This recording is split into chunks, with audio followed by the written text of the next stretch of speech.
di daerah kabut asap ini akan berbagi informasinya untuk Anda. Kita punya Iqbal Himawan di Pekanbaru Riau, kemudian ada Yarnes Foni di Jambi, serta Rifai Pamone di Palembang, Sumatera Selatan. Kita ke Iqbal terlebih dahulu. Iqbal, ini bagaimana dampak kabut asap terhadap perekonomian dan juga pariwisata di Pekanbaru sejauh ini? Ya Maria, dampaknya cukup besar, namun sebelumnya saat ini saya berada di Jalan Diponegoro Pekanbaru, tepatnya di arena Car Free Day, di mana ini cukup ironis sebab biasanya orang berdatangan ke arena Car Free Day ini untuk berolahraga, untuk menghirup udara segar. Namun kenyataannya jika terlihat di belakang saya saat ini masih banyak warga yang harus berolahraga di tengah kepungan kabut asap yang kembali datang satu hari atau tepatnya 2 hari pasca kunjungan Presiden Jokowi untuk menanggulangi kabut asap. Nah, jika kemarin sempat terpantau ini cukup berkurang kepekatan kabut asap, namun tadi pagi kami merasakan sendiri saat kami keluar dari hotel, kabut asap kembali menyergap, di mana menurut keterangan dari Kepala BMKG Riau, Sugarin, ini menyatakan bahwa indeks standar pencemaran udara atau ISPU ini berada di level antara 250 sampai 350 atau sangat tidak sehat. Kemudian jarak pandang ini bahkan berkurang menjadi 500 meter padahal sebelumnya 2000 meter. Dan yang paling parah ini titik api yang sebelumnya 0 titik api, kemarin terpantau ada 7 titik api. Ini di Indragiri Hilir sebanyak 5 titik api, Indragiri Hulu 1 titik api, dan kemudian Siak 1 titik api. Dan jika kita melihat hari ini media lokal ini mengangkat tentang asap Sumatera Selatan kembali sesaki Riau, Maria. Mengapa asap Sumatera Selatan kembali sesaki Riau? Ini Sumatera Selatan dituding ternyata masih belum serius dalam menangani kabut asap yang hingga kini masih dituding terkirim ke Pekanbaru seperti itu, karena arah angin sampai saat ini masih menuju ke arah Provinsi Riau dan juga berputar, bahkan berputar di sekitar kota Pekanbaru. Dan oleh karena itu ada pernyataan juga ini dari dan Lanut TNI Angkatan Udara Rusmi Nuryadin, yakni Marsma Hendri Alfiani, yang menyatakan bahwa Sumatera Selatan belum begitu serius menangani kebakaran lahan dan hutan. Dan ini juga mendorong pemerintah Sumatera Selatan untuk lebih serius supaya warga Pekanbaru tidak terkena dampaknya. Dan Maria, sementara itu terkait dengan dunia pariwisata di Pekanbaru sendiri ini juga cukup terpukul. 70% omset menurun sehingga mereka harus kehilangan penghasilan, ini terutama dari biro perjalanan, kemudian perhotelan, pemilik objek wisata dan bisnis kuliner. Kemudian jika kami memantau di beberapa tempat seperti di Taman Marga Satwa, Kasangkulin, kemudian Taman Alamayang dan Danau Kayangan Rumbai, ini mereka sangat merana seperti itu, karena akhir-akhir ini tidak ada warga yang datang ke tempat-tempat tersebut untuk berwisata karena terkepung oleh kabut asap dan memilih untuk berada di rumah karena kabut asap yang mengganggu kesehatan. Sementara itu untuk kehidupan di pasar sendiri juga merasa terpukul. Kami sempat berbincang dengan beberapa penjual yang berada di pasar. Mereka mengaku omset mereka turun hingga 80% dan hingga kini belum normal, karena menurut mereka pada saat kabut asap mengepung mereka, warga lebih memilih untuk berbelanja di dekat rumah mereka sehingga mereka enggan untuk pergi ke pasar hingga omset mereka turun 80%. Terkait dengan turunnya omset pariwisata ini, kami telah mewawancarai Ketua Asosiasi Himpunan Objek Wisata Riau, Riono, yang menyatakan bahwa hingga kini dunia pariwisata masih terpukul akibat kabut asap dan omset turun 70%. Berikut pernyataan Riono. Kalau kawan-kawan pariwisata, insan pariwisata, baik PHI, Asita, Aspi, Putri, itu menangis sedih karena hanya 30% lah pendapatan yang bisa diperoleh melalui event kegiatan sehari-hari selama bencana asap ini. Kerugian kita hilang omset 70%. Ya, dan mari jika kita lihat ini ada hashtag Revolusi Langit Biru. Ini adalah gerakan yang nanti akan warga Riau dan Pekanbaru ini khususnya yang merasa terganggu dengan kabut asap, mereka akan turun ke jalan pada esok hari Senin pada pukul 10 pagi yang menyatakan kegerahan mereka dengan kabut asap, dan bahkan mereka akan melayangkan gugatan baik kepada pemerintah maupun perusahaan pembakaran lahan, antara lain dengan class action, kemudian legal standing. Dan ini juga belajar dari kasus-kasus yang lalu yang berhasil menangani class action, yakni pada tahun 2009 nelayan di Tanjung Pinang yang menggugat perusahaan pertambangan boksit, dan legal standing pada tahun 2012 saat itu masyarakat Aceh dan Walhi menggugat perusahaan pembakaran lahan sehingga mereka harus mengganti 300 miliar rupiah. Demikian Maria, kembali ke studio.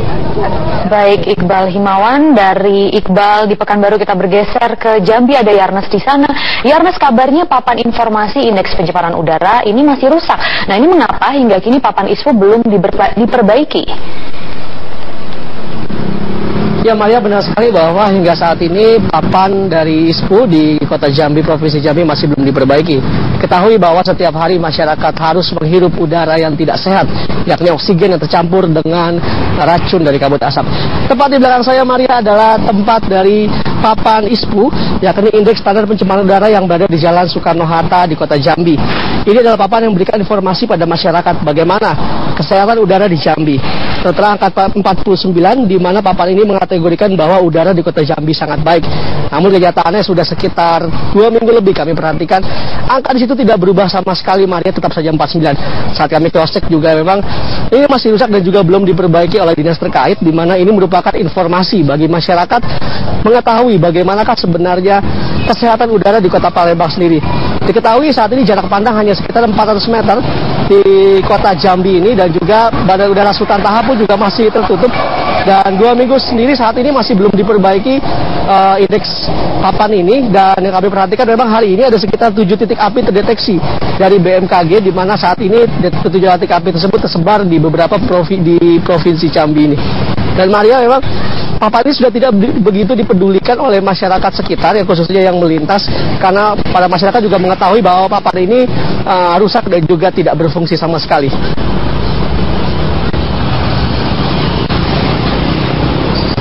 Maria? Oke, Ernest, lalu bagaimana kondisi para lansia korban ISPA di sejumlah panti jompo di sana?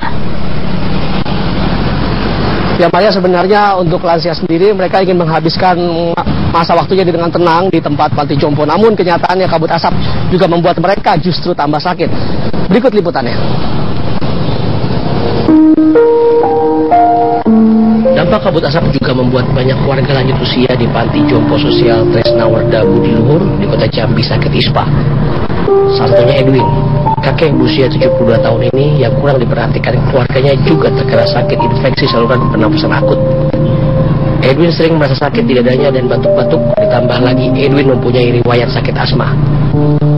Walaupun aktivitas di panti jompo lebih sering dilakukan di dalam ruangan, tetap saja terkadang kabut asap masuk ke dalam ruangan dan membuat para kakek dan nenek di panti jompo batuk-batuk, kemudian masa perih di mata, dan membuat aktivitas rutin mereka terbengkalai. Saya nak asma, jadi kena asap lebih sesak nafas. Sebelum kena asap sudah kena asma. Biasa kada begini. Ini tahun saya terasa betul. Edwin merupakan salah satu warga di panti jompo yang kini harus bisa menjaga kesehatannya sendiri di tengah lingkungan yang kadang melupakannya. Dari Kota Jambi, Provinsi Jambi, Afrizal Boy, Metro TV. Selain itu, Maria, Presiden Joko Widodo juga bakal datang dalam kunjungannya untuk memantau beberapa titik di tempat Jambi ini, termasuk puskesmas dan juga tempat kebakaran lahan di Provinsi Jambi ini. Kegagalan Presiden datang ini karena tidak bisanya mendarat pesawat kepresidenan di Bandara Sultan Taha di Kota Jambi ini. Maria. Baik, Yarnas Foni, terima kasih untuk informasinya dari Jambi. Sebelumnya ada informasi juga dari Iqbal Himawan dari Pekanbaru. Terima kasih, teman-teman. Lahan dan hutan gambut terbakar di Kalimantan Tengah. Bermacam dugaan lahan dibakar oleh oknum tidak bertanggung jawab pun ini terus menguak ke permukaan. Sejumlah pihak mendorong pemerintah untuk tegas menindak pelaku.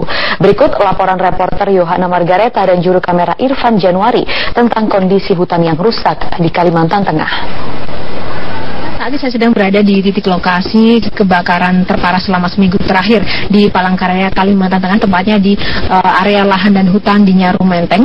Dan dapat Anda lihat, jika sebelumnya beberapa waktu lalu ini masih berupa tumbuhan dan juga masih terlihat tanaman hijau di sini. Tapi Anda dapat lihat saat ini sudah berupa batang-batang pohon yang hangus dan juga lahan-lahan yang sudah mulai hangus karena kobaran api yang terus saja meluas karena tiupan angin dan juga cuaca yang kering. Di sana dari luas beberapa hektar lahan ini sekarang sudah hangus terbakar, tak bersisa sama sekali, dan asap juga masih terpapar di lokasi ini, bahkan terus meluas. Dan ini jaraknya hanya beberapa kilometer saja dari pusat kota Palangkaraya, sehingga tidak dipungkiri ketika memang terjadi kabut asap yang masih fluktuatif, memang hal yang sangat wajar karena pusat dari kebakaran begitu dekat dari pusat kota Palangkaraya. Dan tidak hanya dekat dengan pusat kota Palangkaraya, itu adalah lokasi hutan yang berdekatan dengan pusat rehabilitasi orang hutan di Palangkaraya, Kalimantan Tengah. Dan kita akan langsung bertanya tanya pada salah satu pihak humas yang menangani langsung pemantauan kebakaran lahan dan juga pemeliharaan orangutan ini. Sudah ada bersama saya kali ini Pak Agung. Halo Pak Agung. Halo, selamat siang.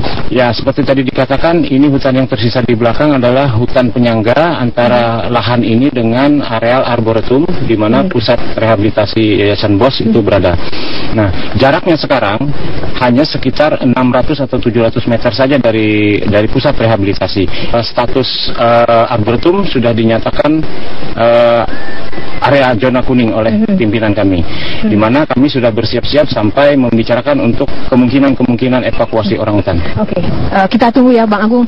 Dan ini memang dapat dilihat pemirsa, area sebegitu luas, beberapa hektar ini tentu saja bukan area yang tertutup ya, tentu saja, dan bukan hal yang sulit kemudian untuk mencari siapa sebenarnya pemilik dari lahan ini.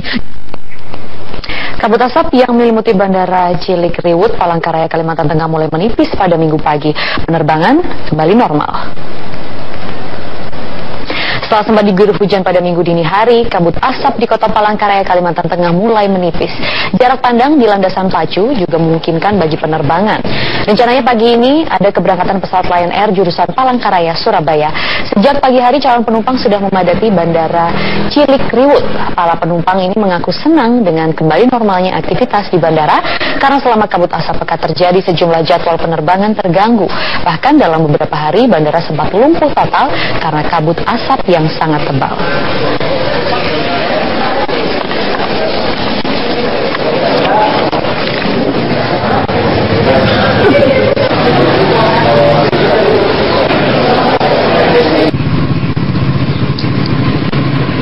Kabut asap pekat yang menyelimuti Kota Palembang, Sumatera Selatan dikhawatirkan pelajar putus sekolah.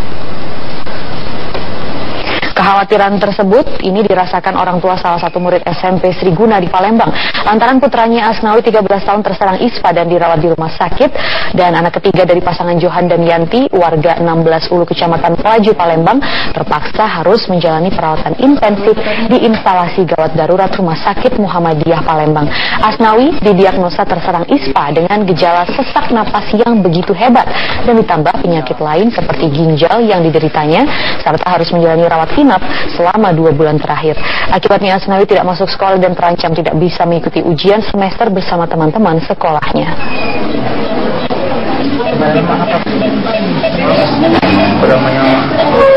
Udah lama kan memang sakit, sudah batuk-batuk. Sudah berapa lama? Sudah hampir 2 bulan lah. Apa Pak sebabnya Pak? Hah? Sebabnya apa Pak? Kabut asap ini? Kemungkinan kali. Dirawat di sini udah berapa lama? Dulu kan sudah pernah sekali. Indonesia untuk pemadaman lahan terbakar di Sumatera Selatan tiba Sabtu siang di Lanut TNI AU Pangkalan Udara Palembang. Disusul oleh 2 bantuan pesawat lainnya dari Singapura juga tiba di lapangan udara TNI AU Palembang. 2 pesawat dari Malaysia dan 2 pesawat dari Singapura saat ini sudah siap dioperasikan untuk melakukan pemadaman kebakaran hutan dan lahan. Singapura mengirimkan 1 helikopter Chinook serta Bambi Bucket yang mampu membawa beban sebanyak 5.000 liter air. Singapura juga mengirimkan sebuah pesawat Hercules C-130 berisi 42 personil pemadam kebakaran dari Badan Pertanahan Sipil Singapura, kru dan sejumlah peralatan pemadaman kebakaran.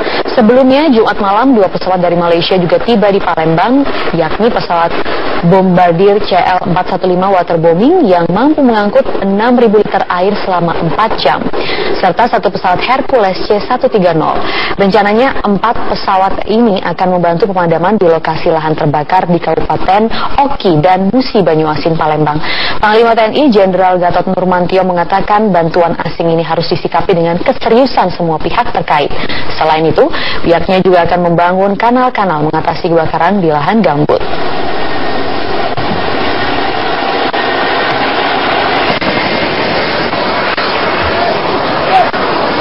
Dan untuk Bengkulu dengan Sumatera Selatan di Kabupaten Rejang Lebong, Bengkulu, jarak pandang berkisar 500 hingga 1.000 meter.